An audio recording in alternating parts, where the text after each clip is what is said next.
કેશોદના ઘેડ પંથકમાં જળબંબાકારની સ્થિતિ વચ્ચે જીવના જોખમે બહાર નીકળી રહ્યા છે ત્યારે સમગ્ર વાત કરવામાં આવે તો કેશોદના ઘેડ પંથકમાં પસાર થતી ઓજત નદી, સાબરી નદી, ટીલોડી નદી, ઉતાવળિયા નદીમાં ભારે વરસાદના કારણે અને ઉપરવાસમાં ભારે વરસાદને લીધે ડેમના દરવાજા ખોલવામાં આવતા જળબંબાકારની સ્થિતિ સર્જાય છે ત્યારે જરૂરી કામકાજ માટે ઘરે કે ઘરનો સામાન લેવા કે પશુઓને માટે ખોળ કપાસિયા લેવા માટે ના છૂટકે જીવના જોખમે બહાર નીકળવા મજબૂર બન્યા છે। કેશોદના ઘેડ પંથકમાં અખોદર ગામેથી પંચાળા સુધી પાણી ભરાઈ ગયા છે ત્યારે છકડો રિક્ષા ધક્કો મારીને 3 કિલોમીટર દૂર પંચાળા પહોંચી આગળની મુસાફરી કરી શકે છે।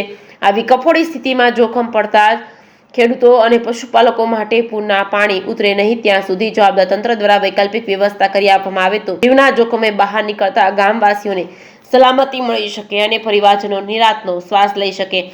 કેશોદના ઘેડ પંથકમાં દરિયામાં વરસાદ અને ભરતી હોય ત્યાં સુધી નદીઓમાં પાણીને ભળવા ન દેતા સમગ્ર વિસ્તાર જળબંબાકારનું કાળજું કંપાવી નાખે તેવી કફોડી સ્થિતિમાં દરિયામાં ઓટ આવે અને મેઘરાજા વિરામ લે એ આશાએ ઈશ્વરના ભરોસે દિવસો પસાર કરી રહ્યા છે। જે ખેસની ગુજરાતી સાથે રાજુ પંડ્યા, કેશોદ।